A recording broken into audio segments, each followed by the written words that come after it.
to the Jizzy and Me Like Us We See It podcast. I'm your girl, Amori Night, and we are here with the amazing Miss Courtney Smith. Hey, Miss Beautiful Amari. I'm so grateful to be here with you. Thank you, thank you. So how's your day going so far? It is going so wonderful. I felt so welcome coming in here with all of you amazing young women. This makes my heart so warm. Thank you so much. You look beautiful, I must say. Like, this crown, it fits you so perfectly.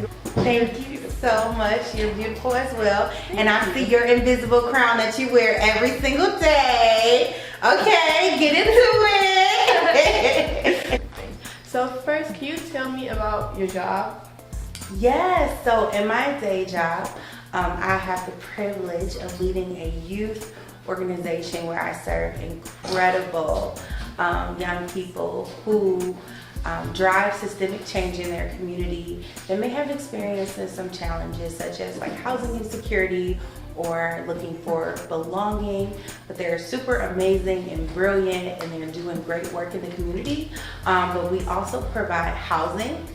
We have a drop-in center where young people can drop in, take a shower, wash their clothes, access a food pantry, a host of other different resources and services, and we contribute every single day to the growing movement to end youth homelessness and break the cycle of generational poverty. So all that means is we are partnering with young people who have experienced things that they shouldn't have experienced in life. We're working with them to make a big difference in the community while also meeting their most basic needs.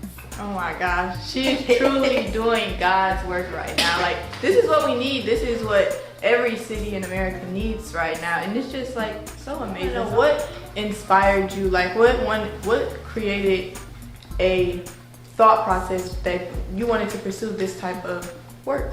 Yeah, so in life, you know, we all have experienced some challenges and we all need help along the way.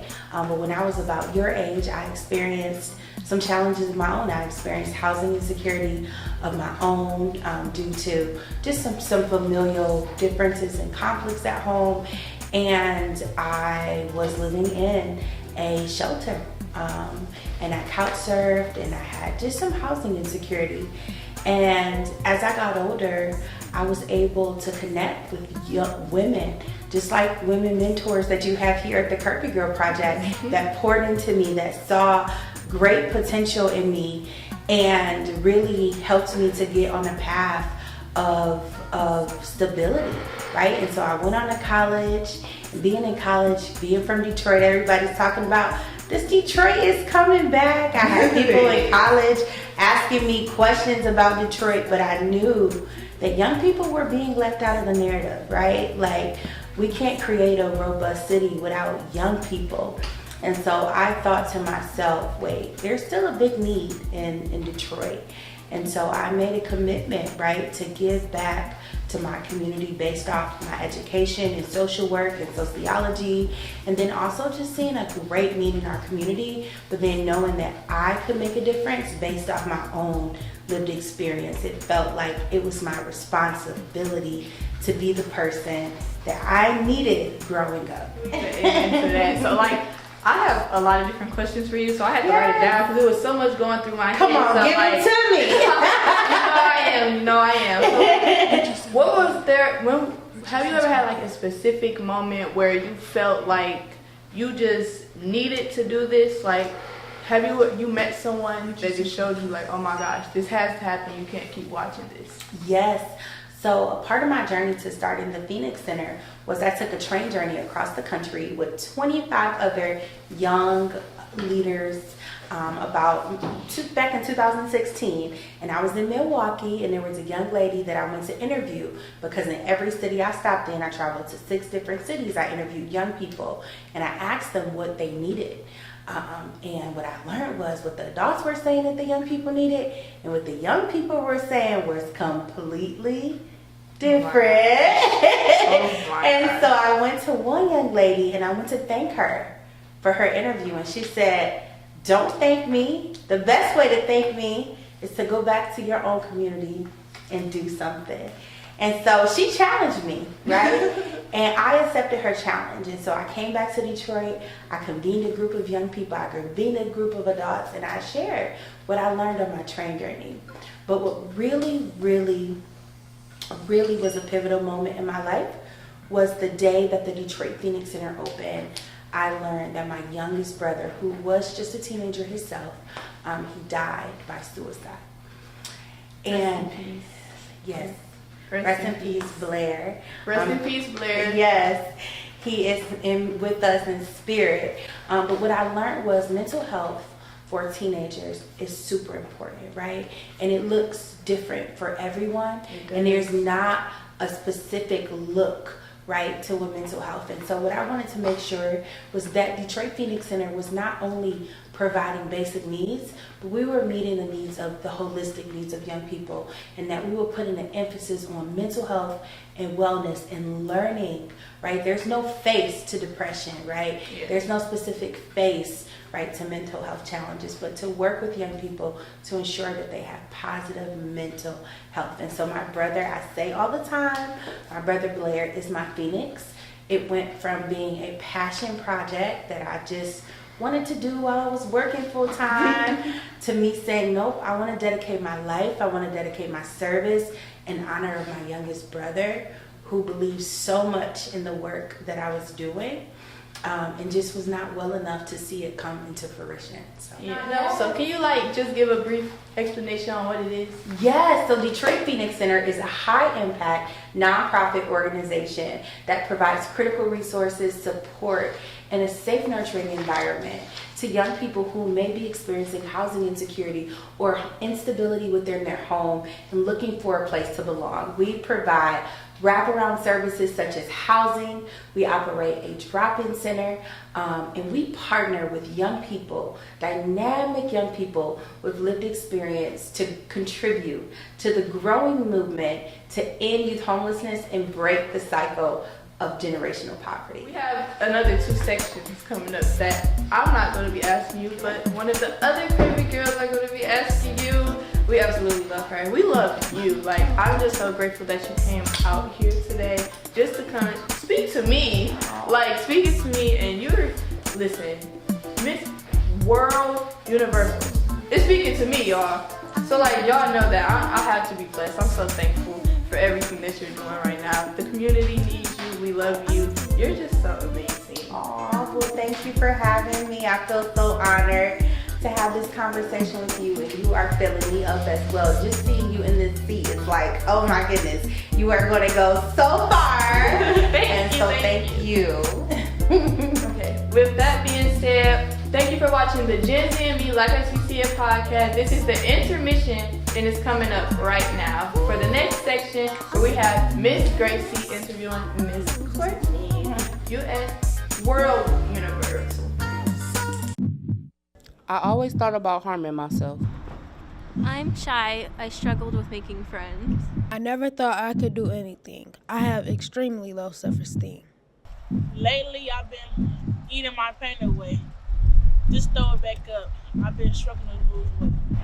Somebody said I don't fit in just because I wear my hair the way I like it. 1 out of 5 American girls suffer from mental health problems. Don't be that girl. Talk to someone.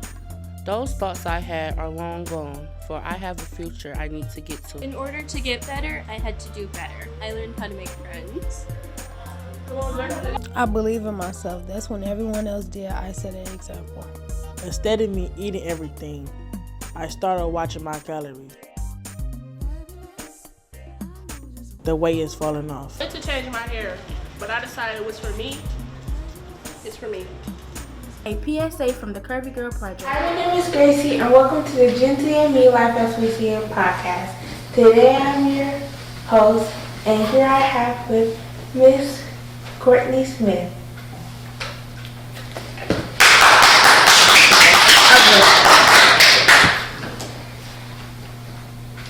Hi, Gracie. Thanks for having me. Hi, Miss Courtney Smith.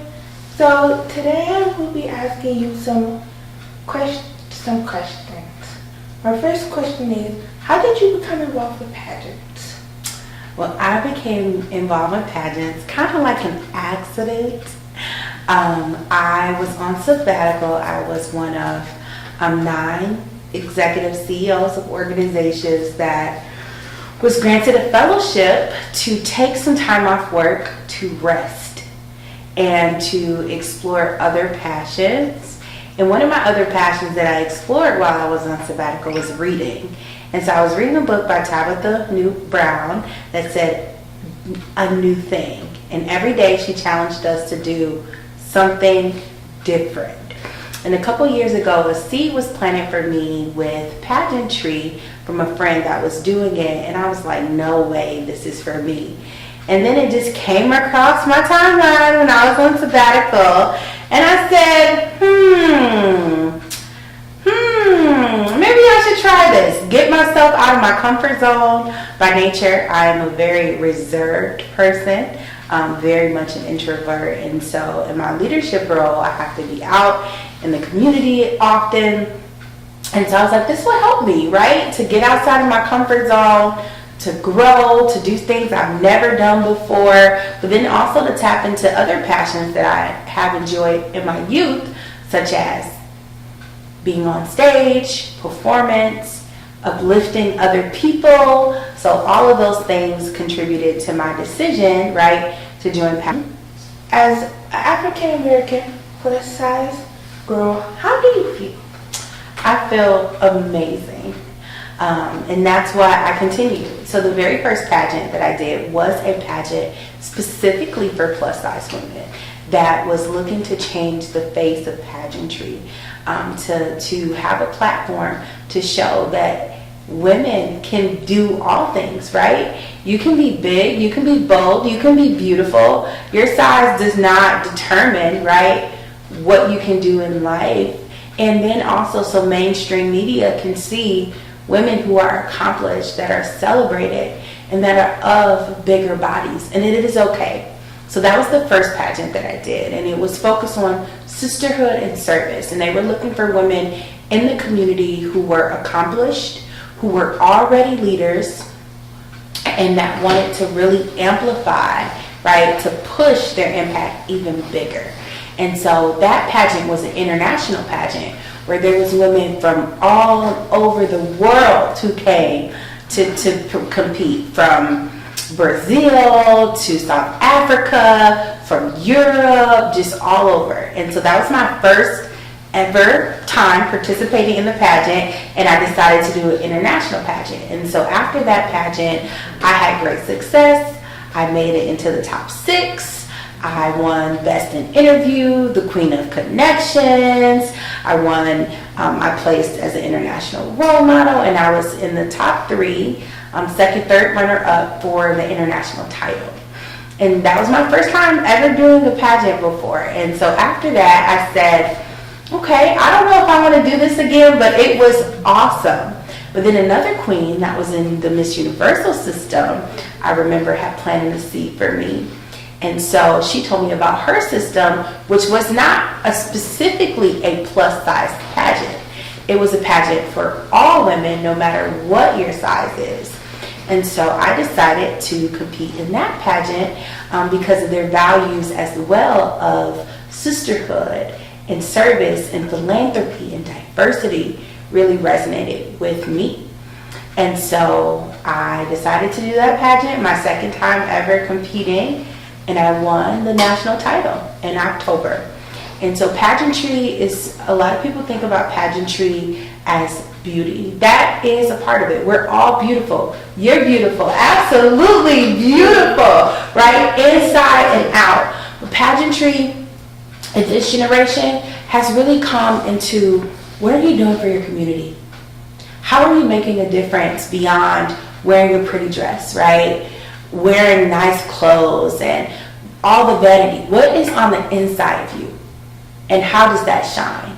And so that is what really resonates with me about pageantry, is that it allows our outer beauty, right, our inner beauty to shine as well as our outer beauty. Wow, that is like really amazing and like really awesome. Out of Michigan. So the way that it starts is that you have your Michigan title, right? You're representing for your state. and then you move from your state, and then you go either national or international. So my first pageant, I did international, which was in North Carolina. My second pageant was national, and I went and competed in California. And so now, since I'm Miss USA World, they are sending me to go compete in Thailand in June. And so then I will be representing the United States on an international stage. Wow, that is amazing. Are you excited? I am very excited. I am very honored to represent what it looks like to be a beautiful woman in the United States that really cares about her community and that's focused on giving back. And I want young girls, right? Growing up, when I was growing up, I didn't see women who looked like me in these positions, right? And so I want to make sure that every young person knows that they can be whatever they want. They can be on the cover of magazines. They can be in beauty pageants. They can do all the things because the sky is not the limit, actually. Wow, that is like really amazing. You are like really amazing. Aww. And I'm very glad I met you today. Oh, I'm glad to meet you. How do you get ready for a pageant? Oh my goodness, that is a great question. So getting ready for a pageant, it takes a lot of work. So it's like playing a sport, but I would say the most important work that I did in preparation for my pageant was preparing my mind and preparing my heart, making sure that I knew who I was, right? What I like, right? That the only person that I was really competing against was myself, right? And that my self-esteem and that when I looked in the mirror every day, that I saw a beautiful woman. That it didn't matter if I had on makeup, didn't matter if I had a beautiful dress on, that it was the inside of my heart that truly mattered. And that I knew that in my mind, and I knew that in my heart, and I knew that in my soul, right? So the mindset work, the self-esteem work was the most important work. And then I got a coach.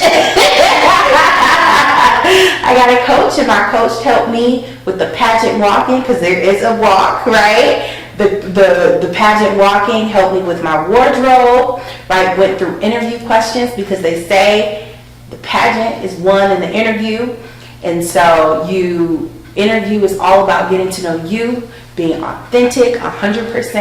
And so you prepare for a pageant by preparing your mind, right? You prepare your body, increasing your movement, increasing your water intake, making sure that you are in the best, not just physical shape, right? But mental, emotional, right, shape to be able to be on a stage. Because pageant week is long hours, 12-hour days. There's things to do from sun up to sundown, and it's a role, right? You're a role model. And so you really have to really make sure that you're leaning into that. And because I was already super busy before the pageant, I had to make sure that my calendar was all together, that I was super organized, and it's still a journey because no one really tells you, right, what, and you can compete in the pageant, but then when you win, there's a lot that goes into it. So, I was wondering, when you started doing pageants, did that help with your self-esteem? I would say that it definitely contributed a lot to areas of my self-esteem where I may have not been as strong. So I talk about being naturally an introverted person. So being in a pageant, when I have to do appearances, I have to go out and talk to people. Like I'm talking to you, right? I have to, be out, right? And so I naturally am one that's like, I just want to stay in the house. But being in a pageant made me more comfortable, right? Being around people, speaking, right? Being celebrated, which is something that a lot of women don't know how to receive. Compliments, right? And being able to really be in community with others. So I would say pageantry has helped me to do all of those things. I have a question. Mm-hmm. During the interview process of the pageant, what are like the most important questions that they will ask you? I would say the most important question is, it's kind of hard to say the most important, but I would say that some of the topics that they talk about that are important is, who are you? Who are you when nobody is looking, right? Because our character shines when we're not in our roles. It's when no one's looking at you. It's behind closed doors. So who are you when all the cameras are gone? Who are you when the media is gone? Who are you when challenges happen, right? When life gets hard, who are you? And that is a very important question that I think that everyone should ask themselves, especially in pageantry. Okay, well, Miss Courtney Smith, I'm glad that you came today, and it was very nice meeting you. This is Gracie with Gen Z and Me with our beautiful guest, Courtney Smith.